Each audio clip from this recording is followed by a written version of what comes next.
Kelebihan O2 dapat terjadi karena kebocoran tabung O2 pada saat pengelasan, sehingga dapat mengakibatkan potensi kebakaran dan peledakan. 3. Gas mudah terbakar. Campuran gas yang digunakan mudah sekali terbakar bila berada pada rentan lower and upper explosion limit atau LEL and UEL. Bila terjadi kebakaran dengan keterbatasan ruang untuk evakuasi, hal ini sangat membahayakan keselamatan pekerja di dalam. Pada saat level O2 turun dengan cepat, asap memenuhi ruangan dan suhu ruangan naik dengan cepat. Kondisi ini sangat menyulitkan pekerja untuk melakukan evakuasi. 4. Gas beracun. Keberadaan gas beracun di ruang terbatas dapat memberikan dampak bagi tenaga kerja tergantung dari jenis bahan dan paparannya, seperti iritasi, gatal-gatal, bahkan sampai kematian. 5. Masuknya cairan atau debu. Cairan yang masuk ke dalam ruang terbatas dapat menenggelamkan pekerja.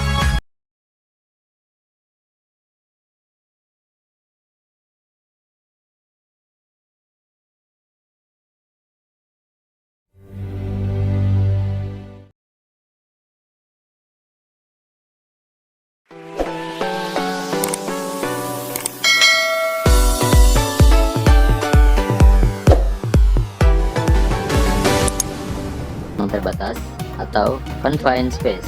Sesuai dengan keputusan Direktorat Jenderal Pembinaan Pengawasan Ketenagakerjaan nomor Kep 113/DJPPK/9/2006, ruang terbatas atau confined space berarti ruangan yang A. Cukup luas dan memiliki konfigurasi sedemikian rupa sehingga pekerja dapat masuk dan melakukan pekerjaan di dalamnya. B. Mempunyai akses keluar masuk yang terbatas, seperti pada tank, kapal, silo, tempat penyimpanan, lemari besi, atau ruang lain yang mungkin mempunyai akses yang terbatas. C. Tidak dirancang untuk tempat kerja secara berkelanjutan atau terus-menerus di dalamnya. Tujuan utama bekerja di ruang terbatas: memberikan pedoman atau petunjuk keselamatan dan kesehatan kerja terhadap langkah-langkah yang harus dilakukan pada saat memasuki ruang terbatas. Adapun ruang lingkup bekerja di ruang terbatas ini adalah mengenal jenis-jenis ruang terbatas serta pekerjaan yang dilakukan. Antisipasi ialah kemampuan untuk memperkirakan, memprediksi, dan mengestimasi bahaya yang kemungkinan terdapat pada ruang terbatas. Rekognisi adalah mengenal bahaya di tempat yang berhubungan dengan pekerjaan dan pemahaman dari efek atau akibat terhadap para pekerja. Evaluasi adalah proses pengambilan keputusan yang hasilnya adalah tingkat bahaya dalam pekerjaan di ruang terbatas. Proses evaluasi digunakan sebagai pendekatan dasar dalam menentukan tindakan pengendalian yang akan diambil. Pada tahap evaluasi ini dilakukan justifikasi kondisi ruang terbatas, apakah cukup aman untuk dimasuki. Pengendalian adalah merupakan proses untuk menurunkan tingkat risiko bahaya yang mungkin diterima oleh pekerja yang dapat mengakibatkan kecelakaan. Apa yang dimaksud memasuki ruang terbatas, yaitu apabila seseorang bekerja dengan sebagian maupun seluruh anggota tubuhnya berada di dalam ruang terbatas. Jenis-jenis ruang terbatas antara lain tangki penyimpanan, bejana transport, boiler, dapur atau tanur, silo, dan jenis tangki lainnya yang mempunyai lubang yang dapat dilalui orang. Ruang terbuka di bagian atas yang melebihi kedalaman 1,5 meter seperti lubang lalu orang yang tidak mendapat aliran udara yang cukup, jaringan perpipaan, terowongan bawah tanah, dan struktur lainnya yang serupa. Ruangan lainnya di atas kapal yang dapat dimasuki melalui lubang yang kecil seperti tangki kargo, tangki minyak, dan sebagainya. Apa saja jenis pekerjaan yang menyebabkan orang memasuki ruang terbatas? Antara lain pemeliharaan atau pencucian atau pembersihan, pemeriksaan, pengelasan, pelapisan dan pelindungan karat, perbaikan, penyelamatan, dan memberikan pertolongan.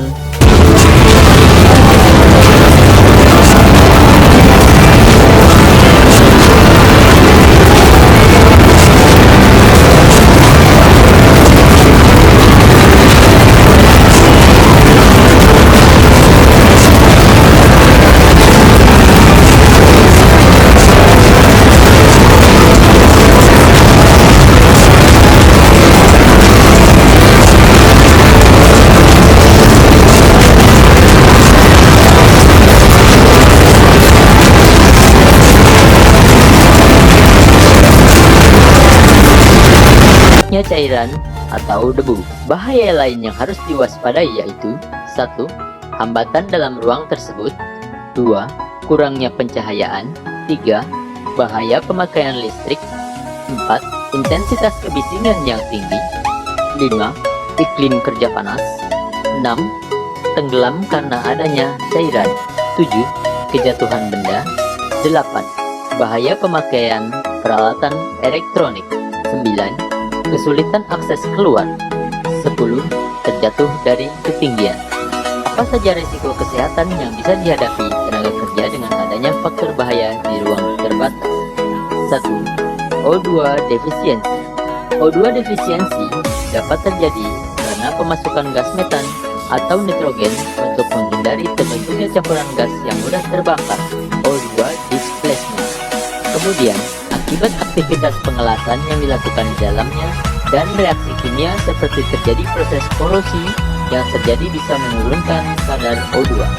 Adapun efek kesehatan yang dapat terjadi adalah hipoksia, gangguan koordinasi otot, persepsi dan penilaian, kemudian bibir membiru, mual, muntah-muntah, pingsan, bahkan kematian. Kelebihan O2 dapat terjadi karena kebocoran tabung O2 pada saat pengelasan, sehingga dapat mengakibatkan potensi kebakaran dan peletakan. 3. Gas mudah terbakar. Campuran gas yang digunakan mudah sekali terbakar bila berada pada rentang lower and upper explosion limit atau LEL and UEL.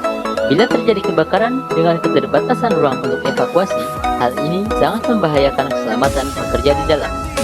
Pada saat level O2 turun dengan cepat, asap memenuhi ruangan dan suhu ruangan naik dengan cepat. Kondisi ini sangat menyulitkan pekerja untuk melakukan evakuasi. 4. Gas beracun. Keberadaan gas beracun di ruang terbatas dapat memberikan dampak bagi tenaga kerja tergantung dari jenis bahan dan paparannya, seperti iritasi, gatal-gatal, bahkan sampai kematian. 5. Masuknya cairan atau debu. Cairan yang masuk ke dalam ruang terbatas dapat menenggelamkan pekerja, serta debu yang memapari bisa menyebabkan gangguan pernafasan. Apa saja isi dokumen izin masuk ruang terbatas? 1. Lokasi pekerjaan. 2. Jenis pekerjaan. 3. Nama petugas, intern, dan attendant. 4. Validitas masa berlaku izin. 5. Informasi isolasi, proses, dan sistem. 6. Hasil tes gas dengan nama petugas tes dan tanda tangan petugas. 7. Informasi faktor bahaya yang tersisa. 8. Pelaksanaan pencegahan. 9. Prosedur tanggap darurat. 10. Persetujuan dari personil yang berwenang. 11.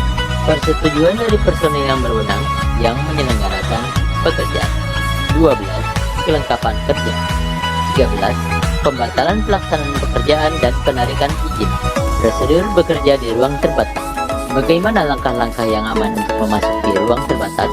1. Siapkan surat izin memasuki ruang terbatas dan instruksi-instruksi yang diperlukan sebelum masuk. 2. Lakukan purging, flushing, dan pemindahan residu-residu bahan kimia yang ada di dalam. 3. Isolasi ruang terbatas dan hilangkan semua energi-energi yang tersimpan di dalam, seperti misalnya tekanan, panas, dan lain-lain. 4. Siapkan ventilasi untuk mengatur sirkulasi udara. 5. Lakukan pengujian udara ambience di dalam ruang terbatas dengan menggunakan gas detector. 6. Lakukan pengecekan bahwa semua bahan berbahaya dikontrol atau diminimalkan. 7. Pastikan bahwa surat izin masuk yang telah diisi dengan lengkap dan ditandatangani oleh personil yang berwenang atau yang harus diperhatikan, seperti 1. Penerangan dengan lampu yang aman dan tegangan yang rendah. 2. Peralatan listrik yang dilengkapi dengan grounding.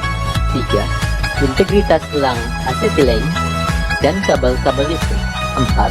Peralatan komunikasi yang berfungsi dan memadai. 5. Peralatan dan bantuan tanggap darurat. 6. Safety sign, lockout takeout, dan tanda pembatasan yang memadai.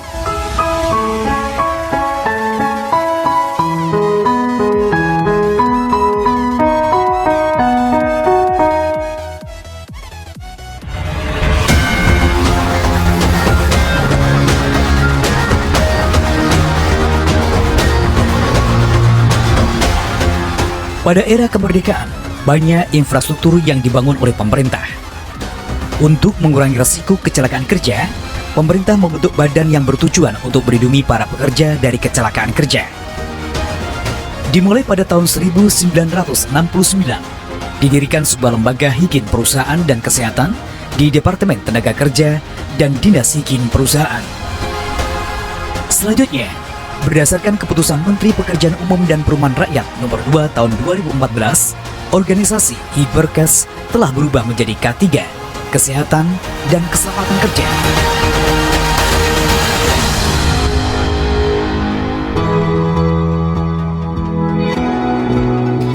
Dalam keselamatan dan kesehatan kerja, kebersihan lingkungan perlu diperhatikan guna meningkatkan produktivitas pekerja. Salah satu kebersihan yang perlu diperhatikan yaitu kebersihan kamar mandi para pekerja. Selain itu, kotak P3K dan APAR harus ditempatkan di tempat yang mudah diakses. Prosedur K3 atau safety plan sangatlah penting untuk mengawali suatu pekerjaan. Di dalam rambu-rambu K3 terdapat simbol-simbol keselamatan kerja yang harus ditaati oleh para pekerja. Di antaranya, perintah, waspada, informasi. Rambu-rambu tersebut mempunyai subkelompok simbol dan warna rambu keselamatan kerja yang diantaranya rambu larangan, simbol yang menunjukkan segala aktivitas dilarang dilakukan di lokasi proyek. Rambu kewajiban, menunjukkan kelengkapan yang harus digunakan dalam pekerjaan. Rambu waspada, tanda peringatan menunjukkan di lokasi tersebut berpotensi bahaya. Rambu informasi jalur evakuasi dan kondisi aman. Rambu informasi lokasi pemadam api. Rambu informasi umum. Dalam penggunaan alat pelindung diri atau APD, banyak aspek dan mempunyai manfaat masing-masing untuk menunjang keselamatan dalam bekerja, yang diantaranya sepatu kerja atau safety shoes. Tujuan dari penggunaan sepatu kerja atau safety shoes bagi para pekerja yaitu agar para pekerja terlindung dari benda-benda tajam yang berada di proyek. Rompi safety. Tujuan dari rompi safety yaitu untuk membuat orang lain menjadi waspada jika ada pekerja dan agar terlihat oleh pekerja lain pada saat bekerja di malam hari. Helm. Tujuan dari helm proyek merupakan hal penting, terlebih di konstruksi karena merupakan suatu perlindungan di kepala.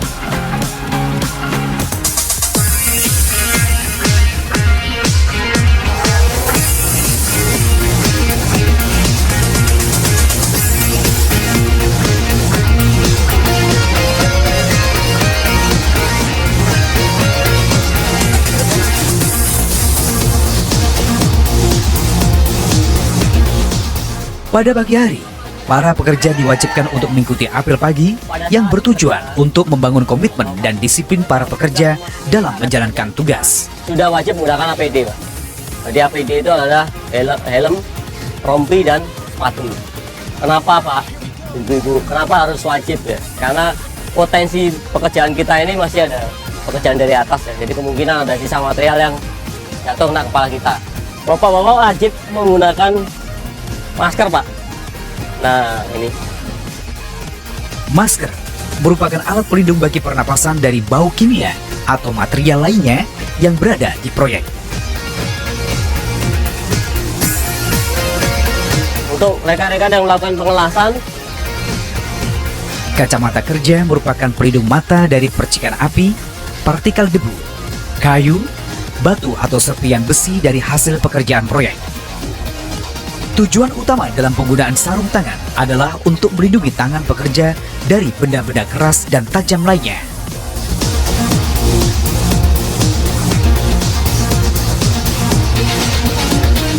Sabuk pengaman. Dalam pekerjaan konstruksi, khususnya pembangunan yang memerlukan ketinggian atau dalam posisi yang membahayakan, wajib menggunakan tali pengaman atau safety belt. oke, nanti setelah naik, setelah saya sampaikan tadi, oke ya, ini pada saat akan moving kita masukkan ke sini supaya memudahkan pergerakan kita.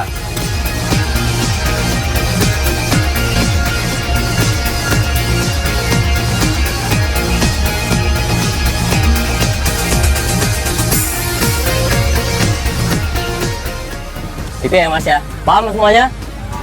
Oke. Jadi sebelum memulai aktivitas biasakanlah kita berdoa sesuai agama dan kepercayaan kita masing-masing, sehingga kita dapat dilindungi melaksanakan pekerjaan ini sesuai dengan target manajemen. Kemudian pulang kita kembali ke rumah kita masing-masing atau ke kos-kosan dengan membawa hasil yang barokah dan selamat. Oke, berdoa, mulai.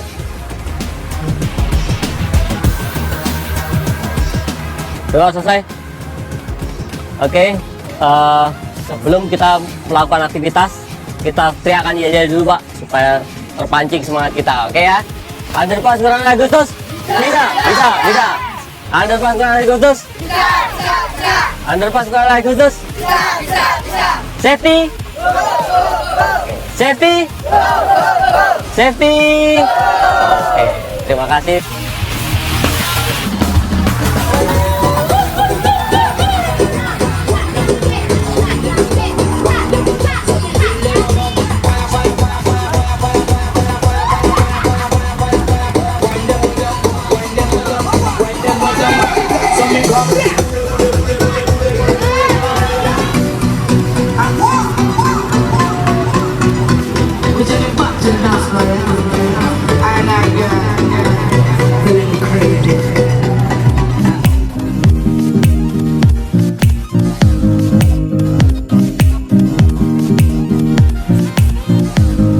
Setelah mengikuti apel pagi, para pekerja diwajibkan melakukan check up yang bertujuan untuk menjaga kestabilan dan kesehatan tubuh para pekerja.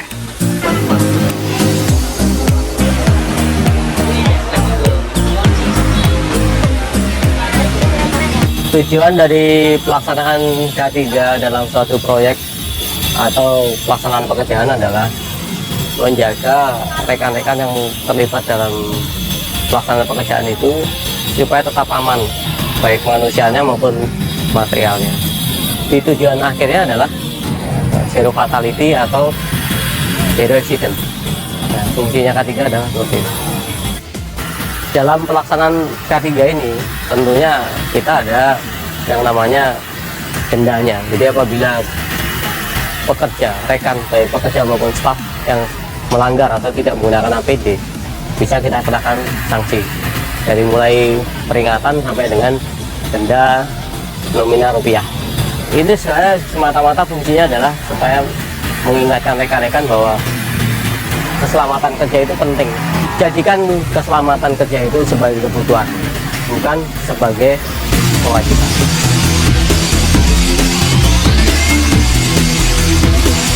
Di video kelima ini kita akan membahas tentang dasar-dasar keselamatan kerja K3. Nah, apa aja yang akan kita bahas? Yang pertama itu sejarah K3, dasar hukum, definisi, tujuan K3, ruang lingkup, faktor penyebab kecelakaan, teori domino, akibat kecelakaan kerja, dan SMK 3. Oh iya, perlu diingat pembahasan kali ini hanya gambaran umum, karena setiap video Sobat HSE itu tidak bisa menggambarkan secara detail. Nanti akan kita buatkan video detailnya satu persatu, tunggu saja ya. Oke, kita masuk yang pertama, sejarah K3. Sebenarnya sudah ada video kita sebelumnya tentang sejarah HSE, Health Safety Environment. Nah, karena untuk mempersingkat waktu, saya minta untuk teman-teman menonton saja video sebelumnya, video yang keempat. Nah, di situ sudah lengkap. Jadi tidak perlu saya jelaskan kembali. Selanjutnya adalah dasar hukum. Nah, dasar hukum K3 di Indonesia itu ada Undang-Undang Nomor 1 Tahun 1970 tentang keselamatan kerja dan Undang-Undang Nomor 13 Tahun 2003 tentang ketenagakerjaan. Nah, di undang-undang ini sudah mengacu detail dan lengkap tentang K3 di Indonesia. Selanjutnya kita akan bahas ke definisi. Nah, definisi dibagi 3, yaitu secara filosofi, secara keilmuan, secara etimologi. Untuk filosofi sendiri, itu adalah suatu pemikiran dan upaya untuk menjamin keutuhan dan kesempurnaan baik jasmania dan rohania tenaga kerja pada khususnya dan manusia pada umumnya. Hasil kerja dan budaya menuju masyarakat adil dan makmur. Kalau secara keilmuan, ilmu pengetahuan dan penerangannya dalam usaha mencegah kemungkinan terjadi kecelakaan kerja, penyakit akibat kerja, kebakaran, dan pencemaran lingkungan.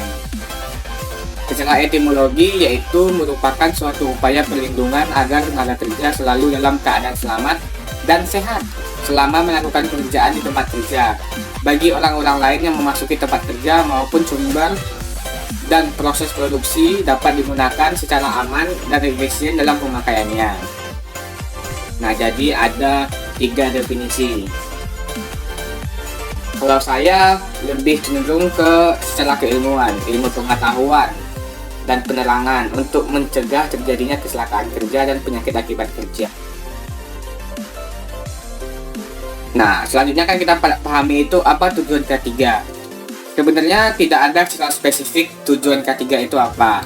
Yang pasti tujuan K3 itu mencegah terjadinya kecelakaan kerja dan penyakit akibat kerja. Tapi jika kita ingin mendefinisikan kembali apa itu tujuan K3, maka dapat dibagi menjadi 5. Yang pertama itu melindungi keselamatan pekerja dalam melakukan pekerjaannya untuk kesejahteraan hidup dan meningkatkan produktivitas nasional. Yang kedua, menjamin keselamatan setiap orang lain yang berada di tempat kerja. Yang ketiga, sumber produksi terpelihara dan dipergunakan secara aman dan efisien. Yang keempat, sebagai alat untuk mencapai derajat kesehatan tenaga kerja yang setinggi-tingginya, baik buruh, petani, nelayan, pegawai negeri, atau pekerja-pekerja bebas. Dengan demikian, dimaksudkan untuk kesejahteraan tenaga kerja. Yang terakhir, sebagai alat untuk meningkatkan produksi yang berlandaskan kepada meningginya efisiensi dan daya produktivitas faktor manusia dalam produksi.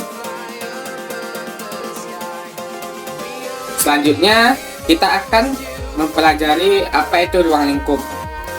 Ruang lingkup K3 itu di Undang-Undang Nomor 1 Tahun 1970 itu sudah lengkap. Tapi kita tidak akan membahas detail karena itu sangat dibahas detail. Nah, untuk teman-teman ketahui secara dasar saja, ruang lingkup keselamatan kerja dalam segala tempat kerja, baik di darat, baik di tanah, di permukaan air, di dalam air maupun di udara yang berada dalam wilayah kekuasaan hukum Indonesia. Nah, jadi pokoknya jika ada kegiatan di sana, nah itu pasti harus ada ketiganya. Kegiatan apapun, tidur pun itu harus ada ketiganya. Nah, selanjutnya ada faktor penyebab kecelakaan. Kejadian kecelakaan kerja dipengaruhi oleh berbagai faktor penyebab di dalam usaha produksi. Dalam melibatkan tenaga kerja, mesin, dan peralatan, bahan-bahan yang digunakan berinteraksi satu sama lain dalam bentuk proses produksi. Interaksi ketiga faktor tersebut akan dipengaruhi tingkat keselamatan, kesehatan, dan lingkungan kerja. Dalam hal ini berdampak pada kecelakaan kerja, penyakit akibat kerja, kebakaran, peledakan, maupun pencemaran lingkungan kerja. Nah, teman-teman bisa memahami maksud dari gambar ini. Jadi semuanya saling berintegrasi. Teori domino. Saya rasa teman-teman tidak asing dengan kata-kata teori domino, apalagi teman-teman di jurusan teknik lingkungan, kesehatan masyarakat, atau ilmu-ilmu yang sejalan lainnya. Nah, sebenarnya teori domino ini banyak pembahasannya dan banyak generasinya. Tapi kita tidak akan membahas detail, kita akan membahas outputnya saja. Yang pertama itu, terjadinya kecelakaan kerja itu adanya teori lemahnya kontrol. Selanjutnya ada sebab dasar, ada penyebab langsung, ada insiden, dan ada kerugian. Nah, lemahnya kontrol ini berdasarkan dari program tidak sesuai standar, tak sesuai kepatuhan pelaksanaan. Sebab dasarnya faktor perseorangan, ada faktor kerja. Penyebab langsungnya itu ada perbuatan tak aman dan kondisi tak aman.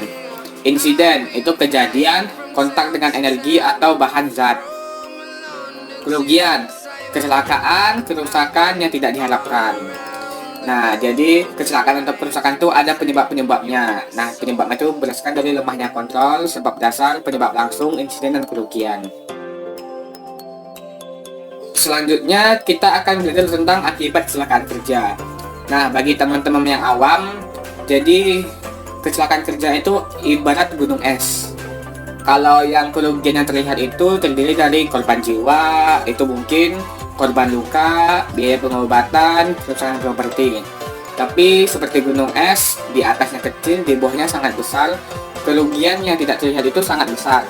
Seperti tuntutan ganti rugi, masa depan keluarga, profit perusahaan turun, trauma jangka panjang, merusak nama baik perusahaan, biaya rekrutmen tenaga kerja, biaya melatih karyawan baru, turunnya nilai investasi, proses produksi terhenti, pembangunan fasilitas kembali. Teman-teman bisa bayangkan, untuk industri migas saja itu kalau proses terhenti 1 jam itu bisa rugi sekitar 5-10 miliar. Di industri migas 1 jam itu nanti 5-10 miliar, bahkan lebih, itu minimal. Nah, bayangkan jika terjadi satu hari itu 1 kecelakaan kerja, teman-teman bayangkan berapa ruginya suatu perusahaan. Dan juga tuntutan ganti rugi seperti kecelakaan Lion Air, itu Lion Air bisa dituntut sekitar 1 triliun per orang jika itu benar-benar terjadi kesalahan perusahaan atau kesalahan maskapai, bukan karena alam. Seperti biaya-biaya tak terduga itu sangat banyak untuk akibat kecelakaan kerja. Belum kita kaji dari segi psikis, seperti trauma bekerja atau pekerja lainnya ikut trauma. Setelah membahas semuanya, kita akan masuk pada SMK 3 atau Sistem Manajemen Kesehatan K3, di mana seluruh kegiatan K3 itu harus ada sistem manajemen yang mengaturnya, namanya SMK 3. Prinsip dasarnya untuk pencegahan kecelakaan agar tidak terjadi kecelakaan kerja di tempat kerja. Nah, mungkin kegiatannya ada banyak, saya beri salah beberapa contoh kegiatan seperti accident prevention, inspection system, safety management process, departemen HSE, job safety analysis, SILAK atau VILA-DC. Sistem manajemen K3 ini terintegrasi dalam sistem manajemen perusahaan. Jadi nanti akan kita bahas secara detail, karena jika kita bahas di sini videonya akan panjang dan kalian tidak akan menontonnya. Apa yang kamu ketahui tentang K3L? Apa yang kamu ketahui tentang kecelakaan kerja? Dan apa saja dasar hukum K3L yang kamu ketahui? Oke, mari kita bahas. Jadi K3L adalah suatu usaha untuk menghasilkan lingkungan kerja yang bebas dari kecelakaan dan aman bagi para pekerjanya, sebagai suatu upaya agar pekerja selamat dan untuk menyelamatkan peralatan serta hasil produksinya. Kecelakaan kerja merupakan suatu kerugian yang ditimbulkan secara fisik, psikis maupun material. Ada 3 faktor utama, diantaranya yaitu manusia, lingkungan, dan peralatan. Hukum yang mendasari dari K3L adalah Undang-Undang Nomor 1 Tahun 1970 tentang kewajiban pimpinan tempat kerja dan pekerja dalam melaksanakan keselamatan kerja. Kemudian kerugian apa yang disebabkan, yaitu ada direct cost dan indirect cost. Contoh dari kerugian biaya langsung, diantaranya ada biaya pengobatan dan kompensasi kecelakaan kerja. Ada juga kerugian berupa kerusakan sarana produksi maupun kerugian-kerugian langsung yang lainnya. Di samping kerugian langsung direct cost, kecelakaan kerja juga menimbulkan kerugian tidak langsung atau indirect cost. Kerugian-kerugian tersebut antara lain kerugian jam kerja, kerugian produksi, kerugian sosial kecelakaan, dan biaya penyelidikan kecelakaan yang terjadi di sebuah perusahaan akan mengakibatkan perusahaan tersebut mengeluarkan biaya untuk kegiatan-kegiatan di luar produksi. Berikutnya yaitu mengenai pencegahan kecelakaan kerja. Apa yang bisa dilakukan untuk mencegah terjadinya kecelakaan kerja, yaitu melakukan pendekatan energi, pendekatan manusia, pendekatan teknis maupun pendekatan administratif dan manajemen. Pertolongan pertama pada kecelakaan kerja atau P3K, yaitu salah satu cara yang dilakukan untuk mengurangi dampak yang diderita korban saat terjadi kecelakaan. Apabila dirasa korban perlu penanganan lebih lanjut, maka sebaiknya korban sesegera mungkin dibawa ke rumah sakit. Rambu-rambu K3L memberikan informasi guna mencegah terjadinya kecelakaan kerja pada pekerja maupun pengunjung di tempat kerja. Selanjutnya juga perlu diperhatikan penggunaan alat pelindung diri, yaitu suatu alat yang mempunyai kemampuan untuk melindungi sebagian atau seluruh tubuh seseorang dari potensi bahaya di tempat kerja. Demikian materi K3L atau kesehatan dan keselamatan kerja yang kami sampaikan. Tetap utamakan kesehatan dan keselamatan kerja, safety first. Semoga bisa bermanfaat.